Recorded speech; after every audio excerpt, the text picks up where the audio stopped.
I'll tell you what, we're going to go ahead and start. It's 7:56 p.m. Central Time. We got Grant. Do you say your name? Dahlke, right? There you go, Dahlke. Wow, I've got something right. Okay, we got Grant Dahlke from MacSales.com, also known as Otherworld Computing. We'll be talking about some of their products, Mac stories, and related stuff. So stick with us, and we'll be right back.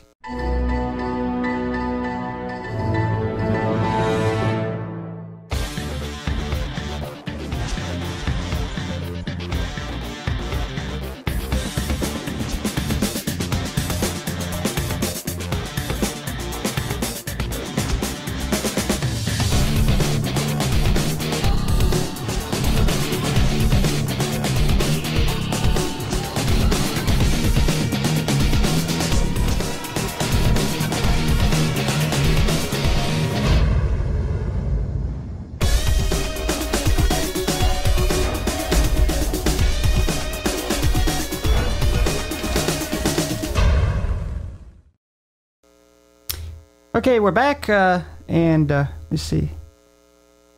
Oh, it looked like my mic went crazy on me. Okay, we're gonna go ahead and say hi to Grant. We got him right here from OWC. How you doing? Thanks for joining us on the show. Hey, thanks for having me, Steve. And like I said, we had some last-minute things that were just exciting that he was just telling me. I think they just released today.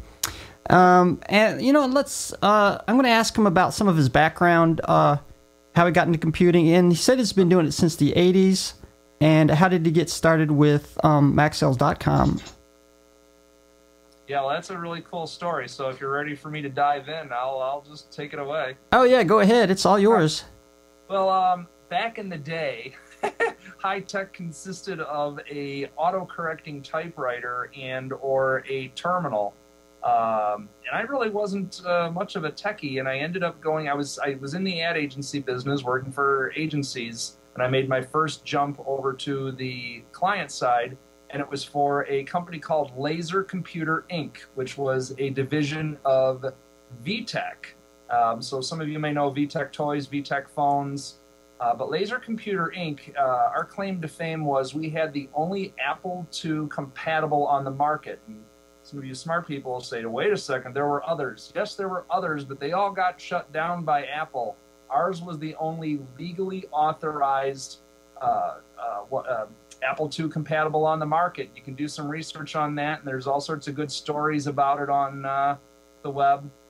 We also had a full line of IBM compatibles, but we really kind of took the education market, the K through 12 market, away from Apple back then. So I've done some battles against Apple in the past and have won. And you know, it was a cool time to be in the industry because it was just so much in its infancy, and we kind of modeled ourselves after Apple at Laser, and we even kind of, the marketing department kind of ran the whole company. I mean, we used to run up a pirate flag on the flagpole, and I mean, we really truly thought we were changing the world.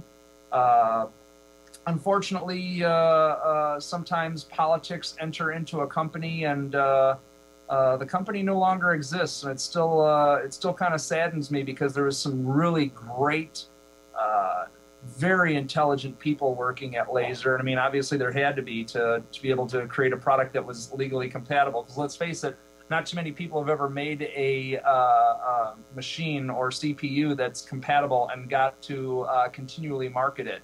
So that's how I got my start in the Apple industry. It was really cool. One good note, we were going to Apple Fest, and we actually had to threaten legal action for the right to go to Apple Fest, even though it was a open trade show. And so we decided to get Whammo Frisbees, and we threw our Frisbees through Apple's booth the entire show. Just to let them know, hey, we're not going anywhere, man. So, you know, you can try to ignore us, but, you know, we're coming after you. So, and they never did, no one from the company ever talked to us the whole show. So it was kind of funny.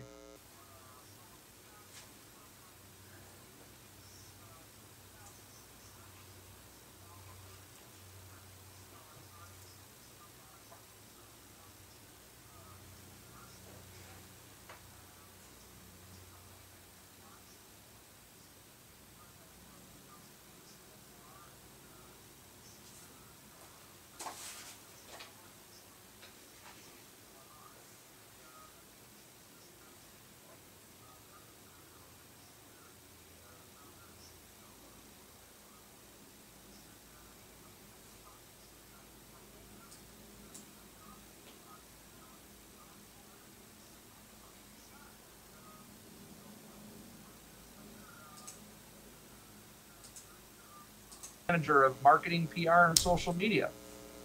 Oh, unfortunately, our sound got a little bit broken, but we got the sound back on. Thanks in the chat room for that. It seems like...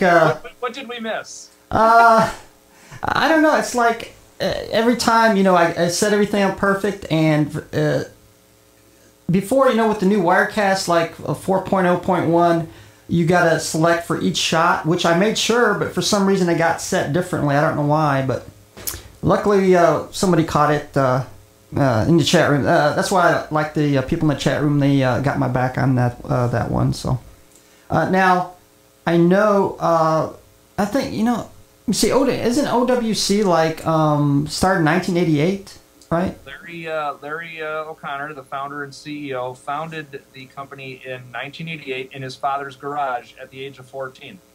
And oh wow, yeah, he was really just looking to find some third-party memory, and he really just didn't like how the industry was being run, how he was treated, and said, you know what, I can offer better service, better pricing, and better product. And that's how he got started, was in RAM. And then from there, branched out to external storage, and from a one-man show back in 1988 to a company now with 100 employees that's made the Inc. fastest 5,000 growing companies in America 4 years straight. The last 4 years, it's been a real testament to Larry's founding vision, which was to really serve the customer and offer high quality, high performance products backed by expert support. Yeah, well, it kind of reminds me very much like the way Apple started, like in the garage as well. And now you said he had his kind of like his own RAM too, even back then, or I don't know if it was branded back then. Well, yeah, it wasn't branded, but it was he selected the companies and all that. So yeah, you would think that most CEOs kind of sit in a little office and don't really do much all day. Larry is so involved with this company. I mean, as a consumer, as a customer, you can actually reach him, and he reviews a lot of the customer comments. He's very attuned to customers. He's still very heavily involved in purchasing. I mean, he's a hands-on CEO. Every bit of success that this company has earned has been through both Larry as well as his supporting cast. Now I know, of course, Apple with Mac, they're very green. They use good for the environment things. And I noticed that even on the website it shows you use like wind generators, or I think you have one main one that you use. Yeah, we have we're 100% when the conditions are appropriate. We're 100% wind powered. We have our own on-site wind turbine, and when we installed that, I believe in October of 2009, we became the first 100% U.S. technology manufacturer to become 100% wind powered. So I like to say, we beat Intel, Apple, IBM, Dell, any big name you can throw out, we beat them to where our operations are 100% and then some, because what the excess that our wind turbine generates can actually power a small neighborhood according to U.S. population standards. So we're actually putting power back on the grid. It's kind of nice. And in this area, our local utility is ComEd, and it's kind of nice to stick it to the man. Hey, yeah, actually, I think they got to credit you. If you use more power than make more power than you're using, then they got to either credit you or pay you for it or something like that. That's right. That's right. So it's kind of cool. And the thing about OWC's responsible use of resources goes beyond the wind turbine. Our building is one of only 300 in the world that's LEED Platinum certified, which is the highest level of environmental efficiency that a building can have. I mean, there's nothing better than LEED Platinum. Well, talking about wind farms, because I've got one. I've got one a large wind farm really close to us. We go by some of the public schools, and it's like you can almost reach out and touch it. So I figure I kind of mention that as well, because I've always been kind of interested in the solar and wind power type of things. Well, the reason that we kind of did this was because, and again, it's Larry's vision, but I think everyone that kind of gravitates to OWC and stays is that we really push maximizing the use of your resources, and that also means that translates to technology. I mean, if someone goes to our site and looks at our catalog, as we call it, of products, you'll see that we still offer a lot of upgrades and accessories for what we call legacy Macs. And I go to this site, it's called Reseller Ratings, where we're rated for our service, our products, and whatnot. And at least I'd say 30% of the comments are always complimenting us on that they were able to find something to keep their legacy Mac running. And we say, God bless you. I mean, we love people that keep their machines running. I mean, I just retasked, as we like to call it, an iMac from one of the original ones, a Tangerine, to a great niece, because if it's still viable technology for a certain user, why throw it away? Why scrap it? Keep the thing running and get it the most life out of it that you can. I'll actually give it to somebody, relative, or, somebody that is not into computers that much or know much, and just give that to them, to start off with. That's exactly it. It was loaded with kids' software. We had like Reader Rabbit and iSpy, and this great niece is 3 or 4 years old, and she's just loving it. And what a great way to get introduced to a computer at, I mean, I gave it to them. So, I mean, they had no cost, and they're thrilled with it too. Now, let me see. Now, I know originally, we're kind of going to go over the OWC radio podcast, and I think at the time it was first starting out, and that's why, we had to wait a while. And now I think it broadcasts like 3 times a week. Well, not broadcast, but it's a podcast you can download, I think. Well, we started out with that aspiration, and in its earliest renditions, and many of the Chatterbox listeners may know this, is that Tim Robertson from MyMac, a podcasting pioneer, as it is, started us out with our original podcast and the first couple episodes. And it was pretty much a very, I guess, overambitious endeavor to try and come up with a couple of episodes a week. Then we started going to 1 episode a week, and now we're actually at 1 episode a month, because really, it for any listener, it is really amazing the amount of work that goes into a podcast. And we have day jobs, as we call it, and as you heard my title, I've got 3 different areas of responsibility. So we'd love to be able to do the podcast more, but at this point, it really is just once a month. We kind of collect stories and ideas over the month. Sometimes they're very current. Other times it's more about just our takes on something, really, really sensitive. Sometimes we go on a rant. Sometimes it's funny. It's very unpredictable. The one thing for sure, though, is you'll always be both informed and entertained. The podcast consists of myself. Sometimes I'm the host. Sometimes I'm the content discusser or whatever.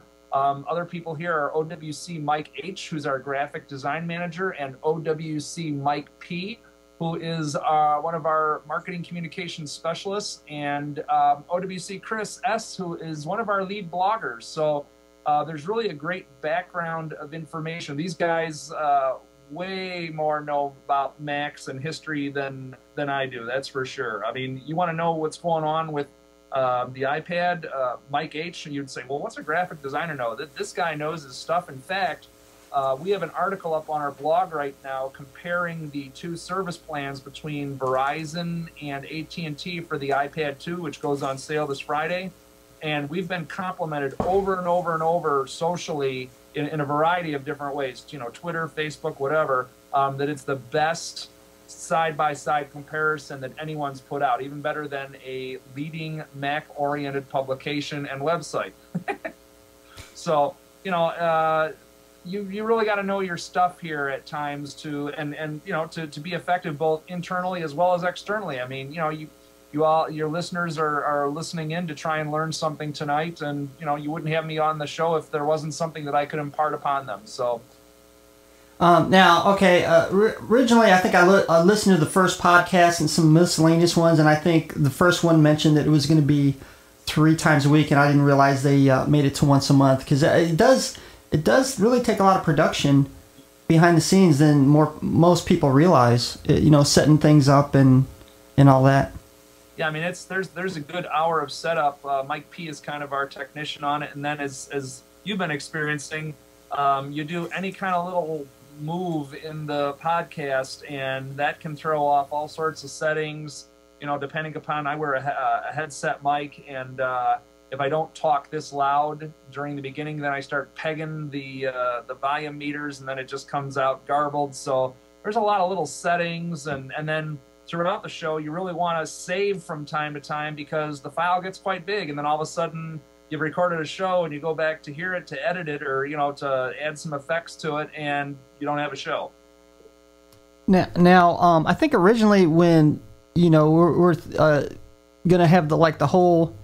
I think originally we had to plan to have the whole the whole production team, but I didn't realize there was that many people behind the scenes. I thought it was just pretty much the host and maybe another co-host with him, but how many people actually for production and or helping him out with the show? It's 4. There's generally 4. We'd like to get more. Eventually what we're really hoping to do, we added a video production supervisor in January, because we really want to move more into video as well. And long-term goal and something that we laid out for future growth is we'd like to have kind of a pro set, with couches, a table. I mean, something that really is more like a late night talk show host kind of setup, to where it's a little more casual, and we're inviting people into, instead of my office here that you see, yeah, people more into a setting, so that there's a feeling of, oh, okay, I'm going to kick back now too and listen to the OWC guys. Okay. Now I know right now you're doing just the audio podcast. I don't know if you guys are eventually going to go like video and or other media type. Yeah, we've got plans to do that. I mean, if anyone follows any kind of marketing studies, video is king right now, and truly, I mean, like take one of our products for the iPad, which is the iFolio. It's a leather carrying case, handmade, highest quality. Arguably, we say it's going to be the best case on the market, the highest class, highest, best looking one.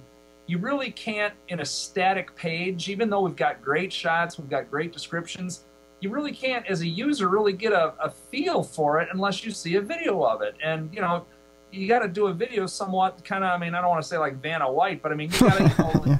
show things and present. I mean, it's about presenting the product so that, as a customer, you can say, I can see myself using that. I like how they've shown that. And light bulb went off for me when I saw someone doing this on a pair of wireless headphones. And it was like, kind of the old school ones, the big ones, right? Yeah. But they were foldable, and I would have never got it until I saw the presentation where the guy went like this, and they kind of collapsed into one another, and it was really small. It was like a Magic Mouse size, and I was like, oh, that's it. That's a winner. Ta-da! So. Well, I think also you can't really discount, audio podcasts, because there's still a lot of people that have, iPods, iPhones, and all that. That way they would be able to download it and listen to it while they're driving, and some people actually do both. They'll do a video audio podcast along with a, MP3 to put on these mobile devices. That's exactly what we're going to head to do. I mean, it's just, again, we're at episode 53. I forget how many we've done. It feels like we've done about 15 or 20, but it's still, we still feel like we're newbies at it. None of us had ever done a podcast before. And again, tip of our hat to Tim Robertson of mymac.com for getting us started. Would I put our podcast up against anybody else's right now? No, we're just, we're a bunch of Mac enthusiasts just having a good time talking about, cool tech, and if something gets us started one way or another about, well, we don't agree with that, and, we won't hold back, that's for sure. We'll let people have it. Sometimes we praise Apple, and sometimes we just let them have it. So, and other sources too. Now, let me see. Now, I think, what was that? Tim Tim Robertson. I think he's the host. He's been doing it. You said I think his previous blog he was doing it for about 5 years, I think. So he's been doing it for quite a while. So it's probably a little bit more natural to him than. Yeah, Tim's been doing it for a number of years. I mean, he was, when podcasting first came out, he was right in there with everybody else doing it. And I mean, you go to a show like, Macworld or CES, and Tim's kind of like the chairman of the board, so to speak, walking around the floor. Because I mean, guys like him and Sean King, Chuck Joyner of Mac Voices. These guys are all really talented, and they put on a great show, as do you, Steve. So, thanks on that. Now, let me get into some of the products, and that's kind of what really kind of hooked me onto the OWC company at MacSales.com, because it's not just they sell stuff, but they make their own products, and they're very interactive in that. And one of the things I wanted to go over is some of their products, and the first one I was going to do is the OWC Mercury Extreme Pro SSDs. And let me bring that up real quick. I actually got a screenshot. Ta-da! And of course, this is from the OWC website. And let me go back here. I'll go there too, just so I'm looking at the same thing you are. Oh, okay. And what kind of got me interested in it was it uses the SandForce controller that's supposed to be the fastest out there. And I think your company was, I read somewhere it was the first company to use the SandForce controller. I don't know.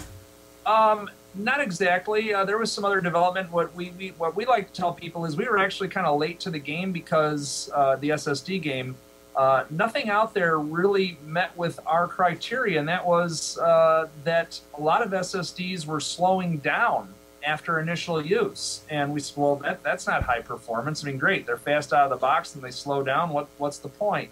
So until SandForce really became kind of a known entity to us, we were just kind of sitting on the sidelines saying, what do we do? But SandForce really is obviously to us the key to SSD performance. It starts fast and it stays fast. In fact, we have a post on our blog. One of our product development techs, he's been just pounding an SSD over a year straight, and it actually has gained a megabyte per second in speed. So it hasn't even slowed down. It's actually gotten faster because it's actually learned his use patterns.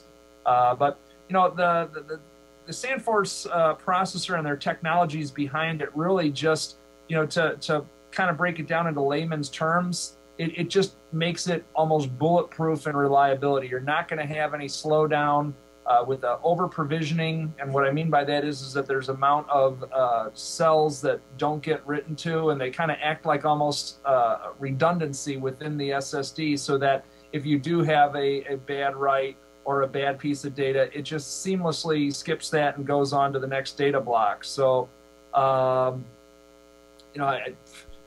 guess, I could say read all the reviews. I could sit here all day long and say our product is the fastest on the market, which many sites say it is. But I'd say read the reviews and look at some of them. I mean, these aren't just, fluff pieces. Many of them are really hardcore benchmarking sites, like, the SSD Review, Storage Review, benchmarkreviews.com, Hot Hardware, Tweaktown.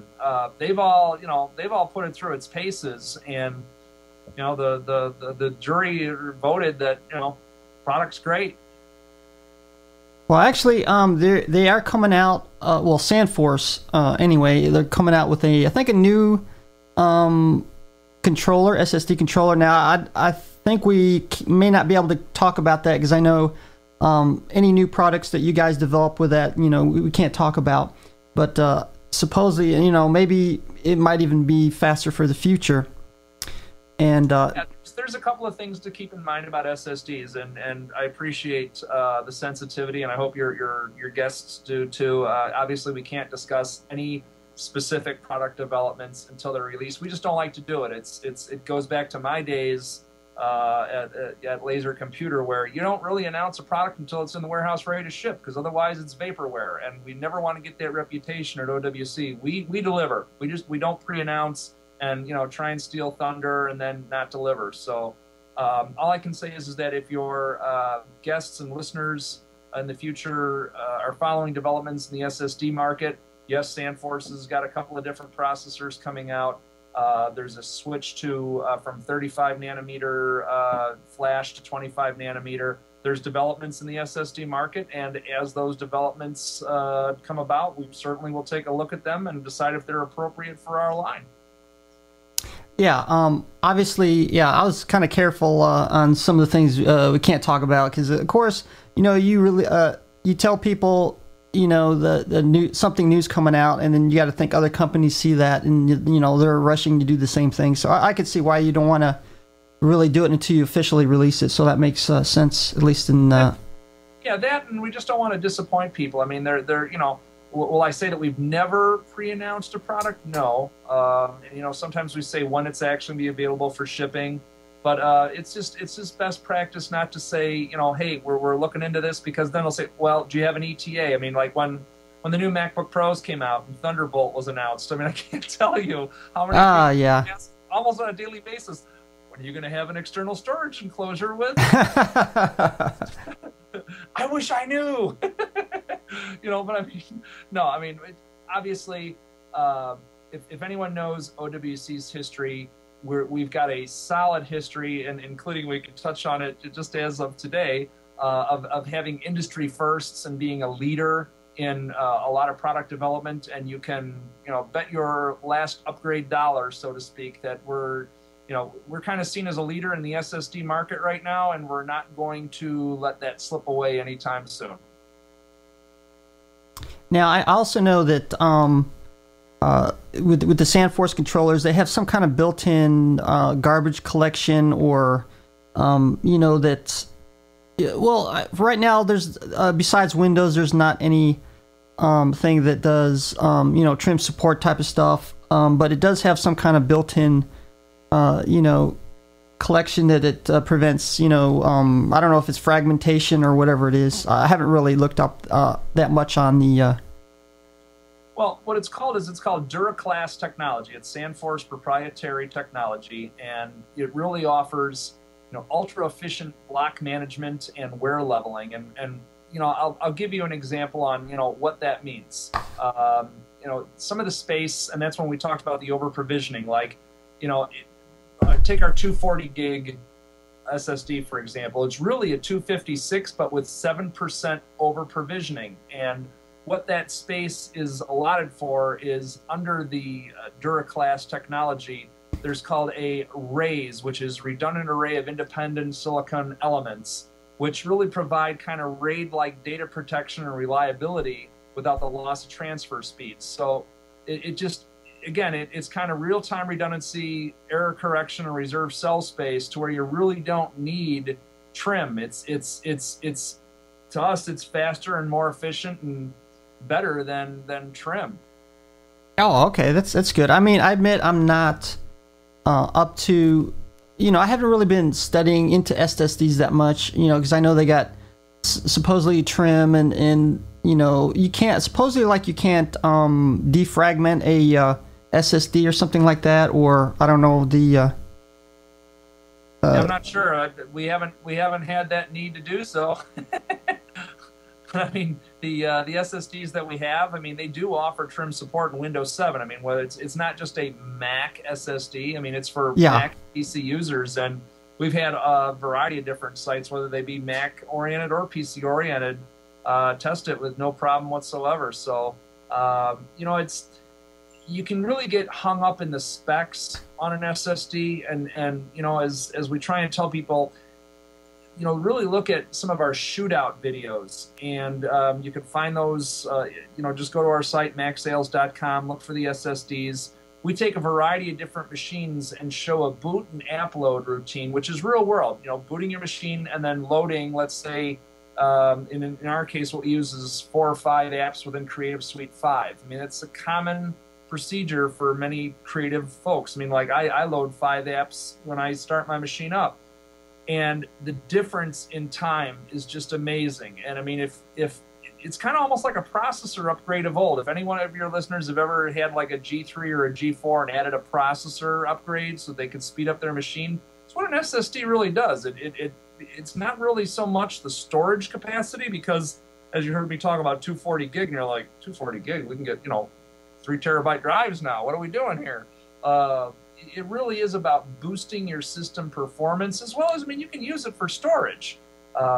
Great point is with our SSD and a product we call Data Doubler, you can add a SSD to a MacBook or MacBook Pro in the optical bay and then keep your internal storage. So now you've got both internal backup, 500 gigs, 750 up to a terabyte, and then use the SSD as your boot and app load drive. Best of both worlds, performance boost plus the capacity. Oh yeah, that's I think that's kind of the way to go. Have especially in like laptops, MacBooks, or whatever, you can have SSD. Well, I think a lot of people do it that way. Have the SSD for your operating system, booting operating system and apps, and then use the mechanical drive for larger storage, scratch disk type of stuff. That's exactly it.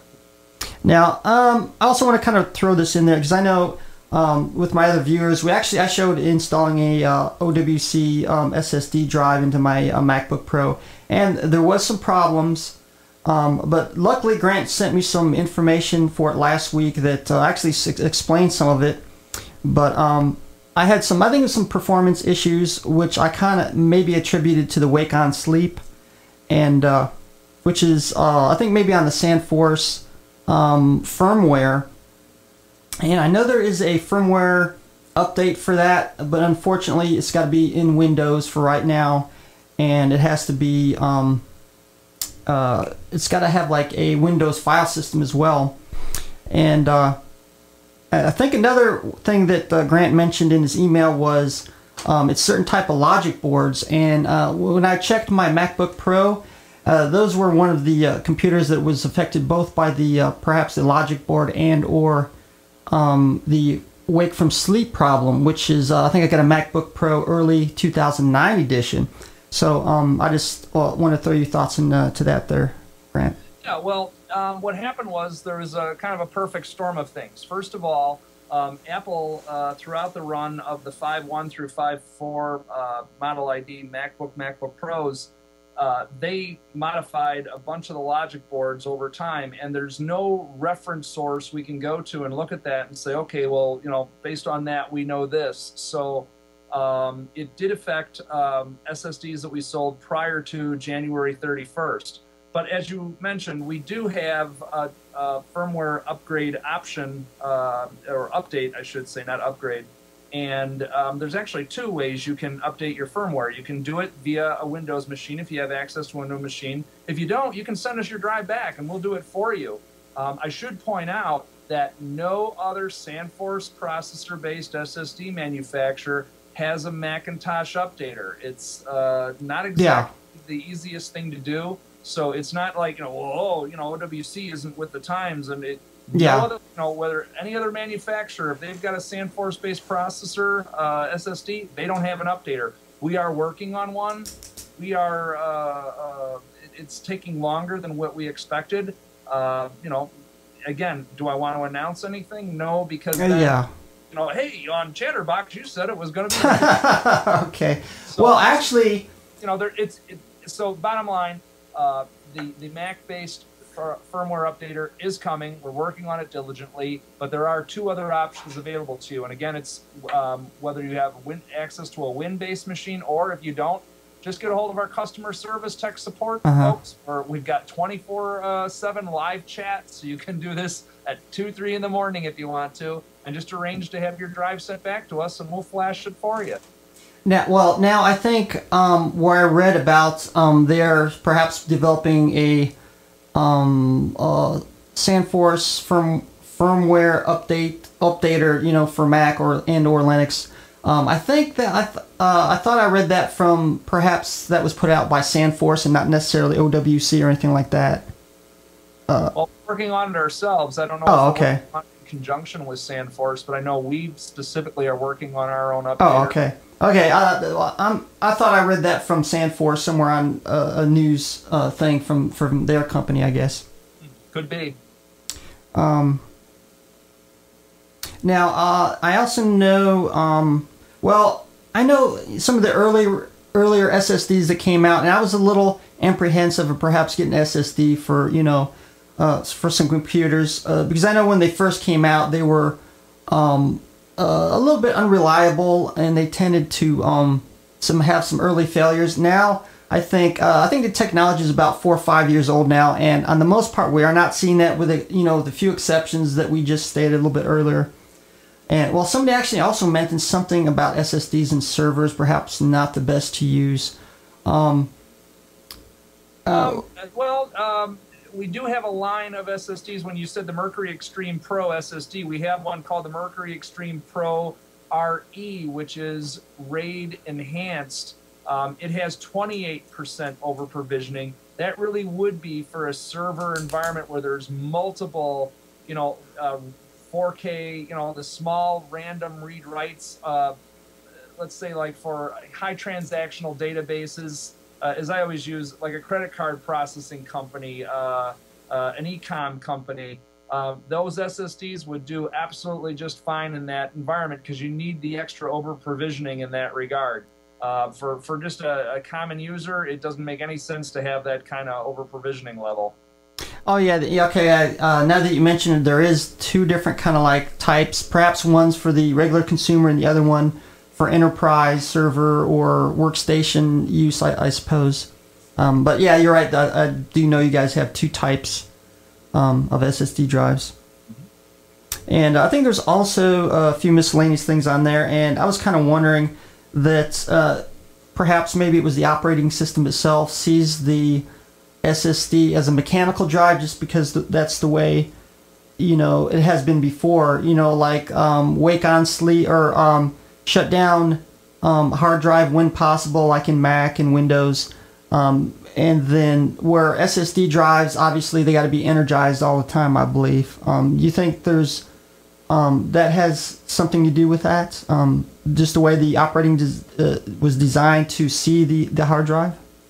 No, I don't think so. In fact, I mean, when you were talking about being energized, in fact, SSDs use about 1/3 the power of hard drives. So, as far as the operating system seeing the drive, it just sees it like any other storage device. I mean, whether it be even like a thumb drive or something. So, not really okay. sure on that.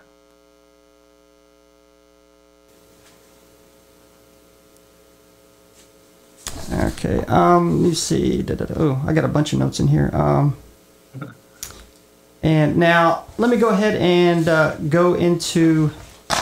Well, you also have some SSD drives for the new MacBook Air, and we were actually talking about it a little bit before the show because I thought there was something about some Chinese company had one first, but I think it was a bunch of Yahoo had that, I guess.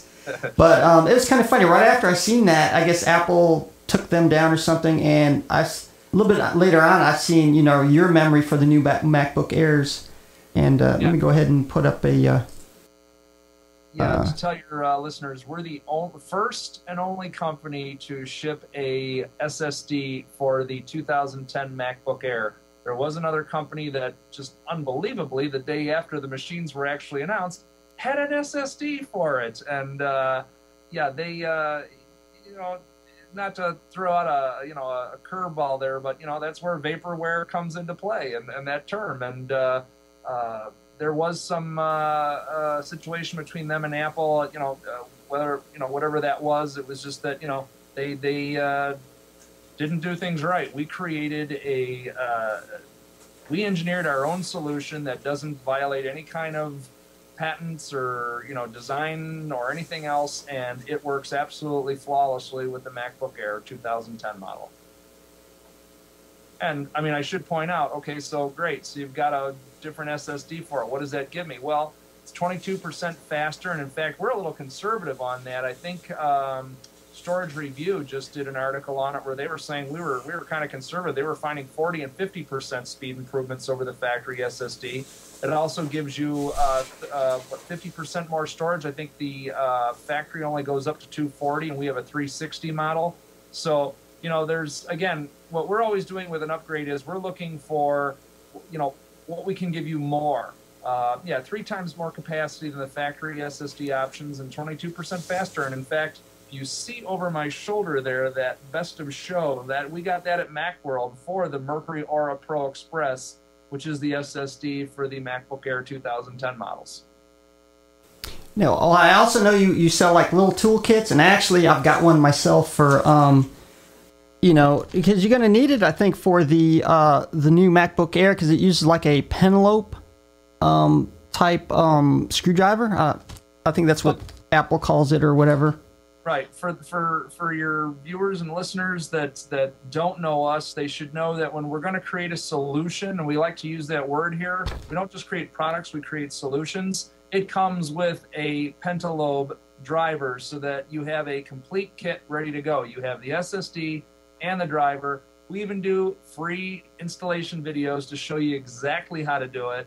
And then again, if you have any trouble during that installation or you have any questions, 24/7 free lifetime tech support. I mean, tell me, how many companies in the industry anymore offer any kind of tech support, let alone 24/7? It's unheard of. Yeah, I want to add that as well, because I think you know, I end up calling a little bit late at night, and I think tech support was open. I can't remember. I didn't look for the hours exactly, but yeah, it's other than federally specified holidays. I mean, like let's what was it, Christmas or New Year's Eve at 11:59. In fact, New Year's Day at 11:59. The next day at 12 o'clock, someone was here manning the phone again. In fact, we had a blizzard up here about a month ago, and it was the first time that I'm aware of that the company had to shut down operations. But with 70-mile-an-hour winds, drifts up to 10 feet tall, I think we were a little warranted. But even then, there was many of us still working from home and trying to get business going. And in fact, we opened up that day then at 5 o'clock. So it was really only a temporary disruption in service, and it's just something we pride ourselves in. Other than a federal holiday, we're open 24/7. And I also want to kind of throw this in there. Now, I know you said you didn't know a whole lot about it, but I thought it was kind of interesting too. If you wanted to upgrade your Mac Pro, if you happen to have one, they do have a I think they call it like a turnkey solution or something like that. And let me go ahead and put that up, where you can like turn in your, I think you can turn in your Mac Pro RAM or your processor tray, and then obviously you got to pay the price, and then they will upgrade it for you and then ship it back to you. Then you just slide the tray in, and you should be good to go. And I think it goes like up to speeds up 12 core, 3.33 gigahertz. So I thought that's kind of unique, because I've seen this magazine, they actually do their own, tried to do their own Mac Pro CPU upgrade, and they botched it. I think they bent all the pins, so they end up having to order a new one. So that kind of, you know, gives you another choice, because if you screw it up, then you got to, you know, pretty much pay for it, where you can have somebody do it for you and not have to worry about making a very expensive mistake, I guess. Yeah, it's what this program is. It's called the OWC Turnkey Upgrade Program for Mac Pros. And as you said, we upgrade the processor. We have a variety of different turnkey programs. This one particularly for the Mac Pro, it's we provide the service, and it's really done on recommendation and research done by the Mac Performance Guide, and that's headed up by Lloyd Chambers. So Lloyd is really a Photoshop a digital photographer guru, and he knows Macs. If many of you, again, I'm an old timer. Okay. So if you remember Auto Doubler and Disk Doubler, those were Lloyd's software programs. But he's really gotten heavy into hardware now, and so we've taken his research and we create these programs or these products based on Lloyd's recommendations, and then the customers come through him. The orders are fulfilled through the Mac Performance Guide website, and we do the service. But that's just one of them on the Mac Pro. I think perhaps our bigger claim to fame and what I guess, notoriety would be that we are the only company to add an eSATA port to the 2010 iMac. So if you want the fastest interface, there's nowhere to get. You can't get it from the factory. You can't get it from any other source other than OWC. And you basically can send us your iMac. You can have it drop ship from Apple to us, and we will add an eSATA port to it. We can add up to 3 internal drives, add more memory. I mean, you know, it's kind of like a sign in the speed shop when I was growing up. How fast you go is a matter of how much money you have. And I mean, you literally can turn an iMac into a Mac Pro performance level capable machine for a heck of a lot less than a Mac Pro. Yeah, I'm trying to remember that there was like a certain year where the quad core just on the iMac came out, and obviously by adding you know, the eSATA that really you know, give you more options as far as, you know, external drives, you know, speeds and things like that. Exactly. I mean, FireWire 800, you know, theoretical is 100 meg per second. eSATA is 300 meg per second. So pretty big jump there in speed. Now, recently, as well as myself, I have upgraded my own Mac Pro with some memory, and I ended up going with the OWC RAM because I wanted to get everything that was, you know, kind of like Apple certified with the, you know, the temp sensors and the ECC memory and everything. So if I ever decide to switch it over to another Mac Pro or sell mine, it'd be, you know, everything would be compatible. And of course, what I like about it, of course, you got all those videos, and I actually went on the website yesterday, and I didn't realize you really had so many because you got like 70, I think it's 72 like upgrade videos, and you actually go all the way to some of the earlier Macs, like the Mac Cube and the I can't even remember what do you call it, eMac before the iMac. Is that what it is? Yep. Yeah, it's you know, we figured out a long time ago that, you know, offering the, you know, when we say service and support, that comes down to, you know, how-to guides, and, you know, whether it be a video or even a, you know, a PDF that shows you how to do it with, you know, step-by-step images and descriptions. But, you know, video just really, as I alluded to earlier, really is a, you know, the desired format for many people. And, you know, I could keep a crew of people busy, I think, you know, 24 hours a day, and we'd never catch up with all the videos that we could possibly do. And I mean, even like, you know, we kind of have a routine down here when Apple announces new machines like the new MacBook Pros.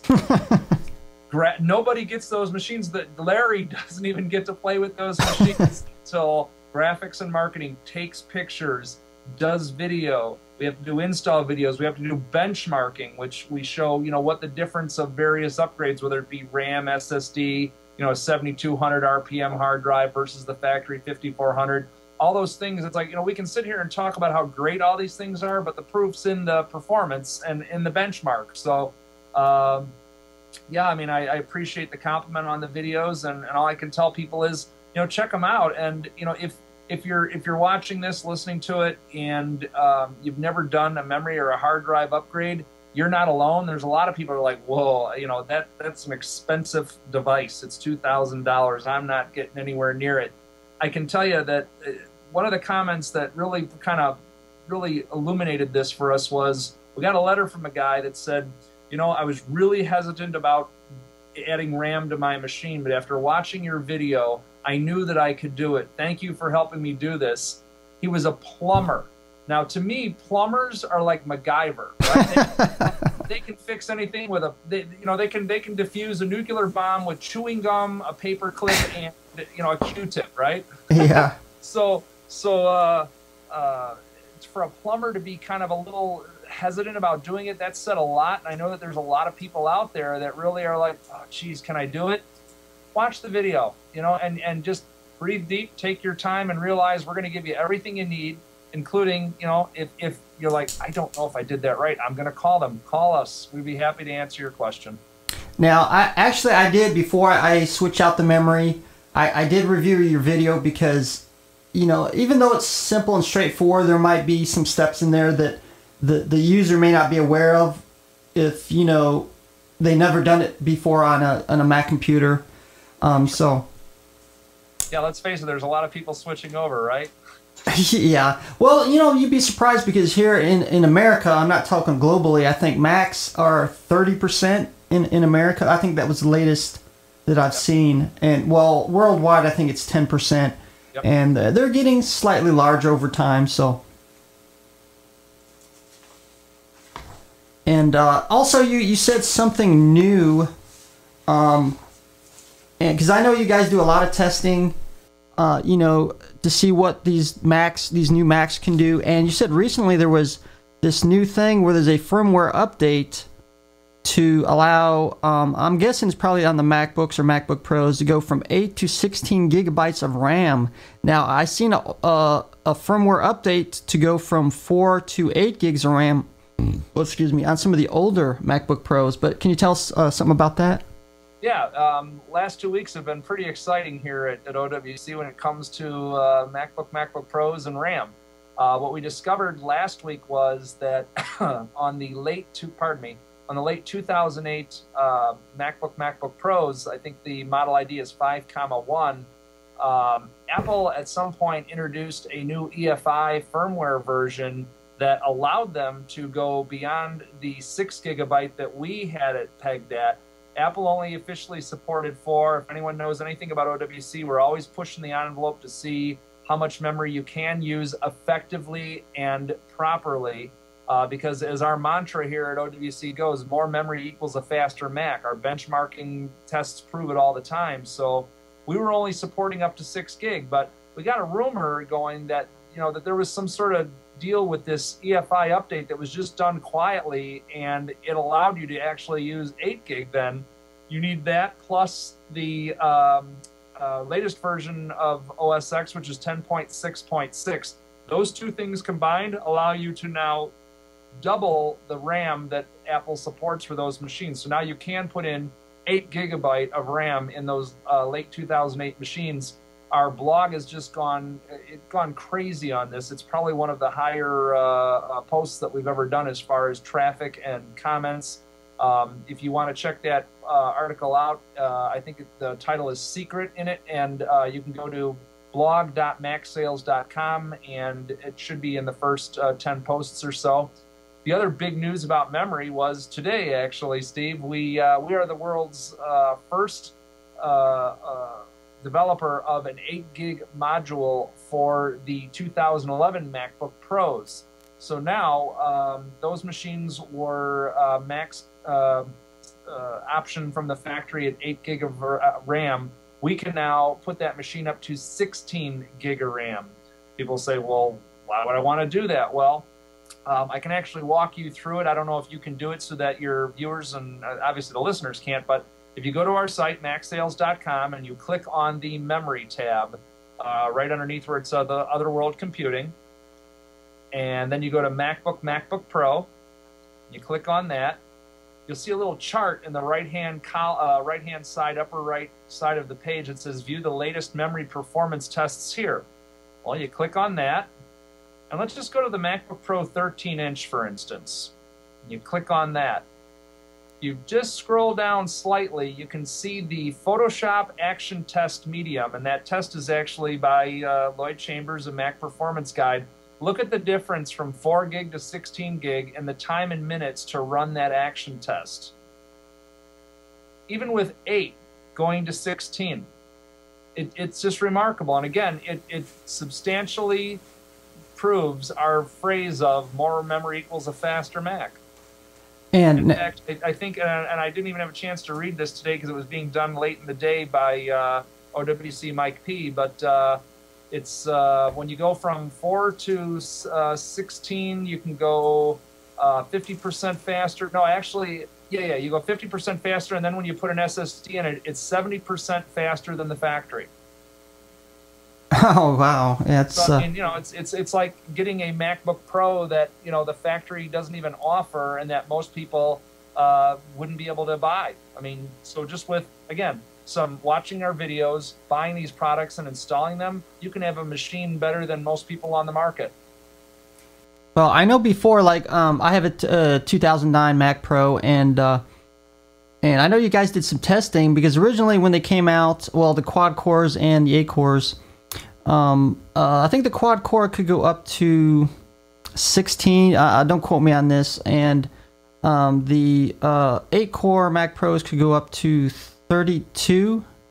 And now I think since the 8 gig RAM came out, you can actually put in twice that many. Yeah, from the factory, the one we can go 32, and the dual core we can go 64. So yeah, dual processor we can go 64, and the single processor we can go 32. And of course, you want to note that you don't need a firmware update for that. As far as the 2009, is concerned, I'm not sure about the 2010 or the 11, or I don't think we got a 2011 Mac Pro yet, but. No, not yet.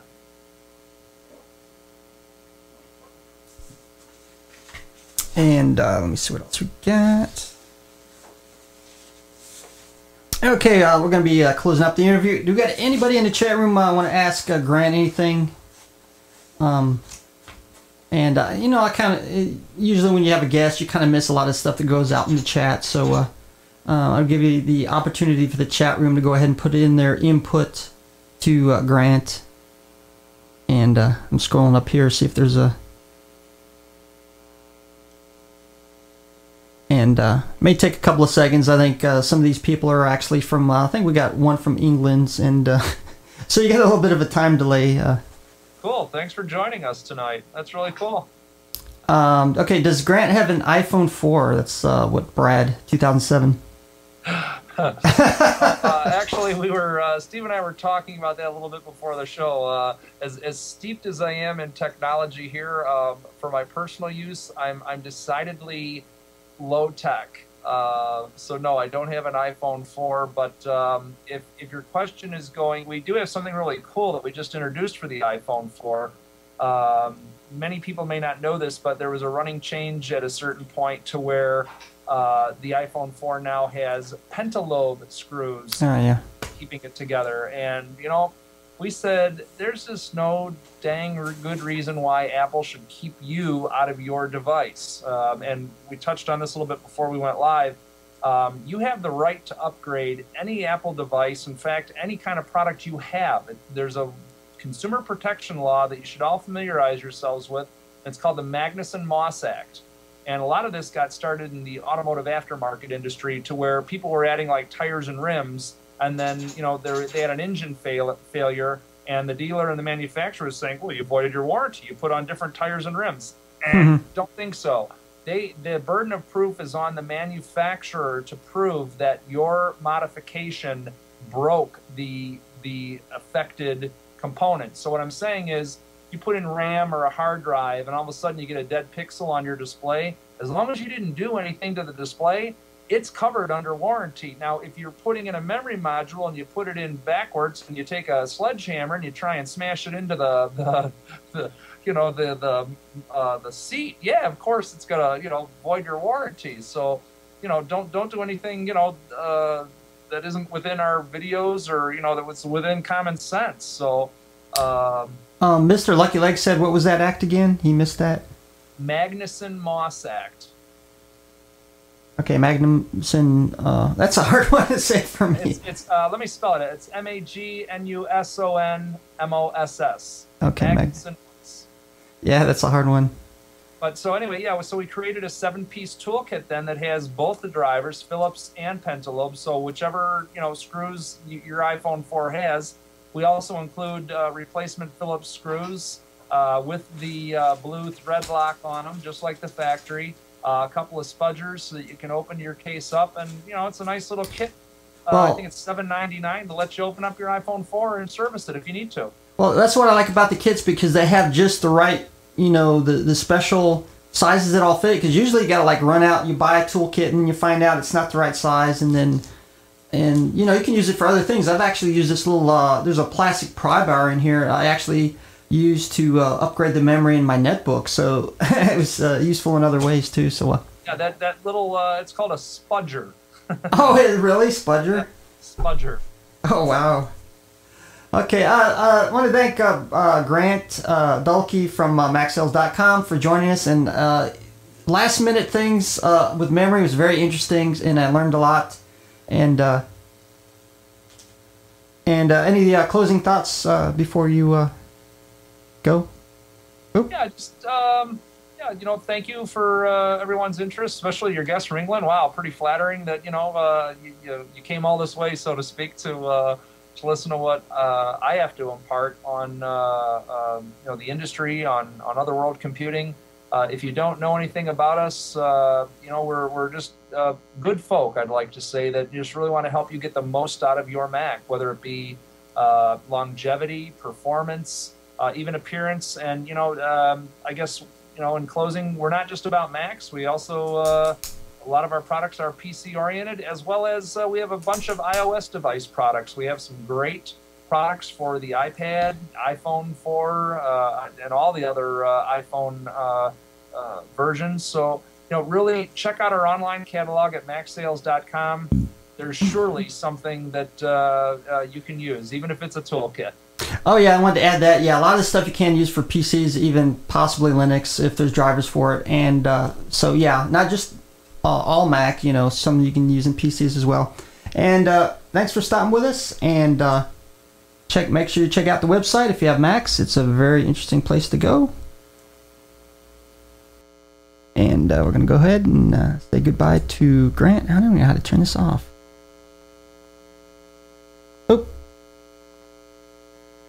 Oh my gosh.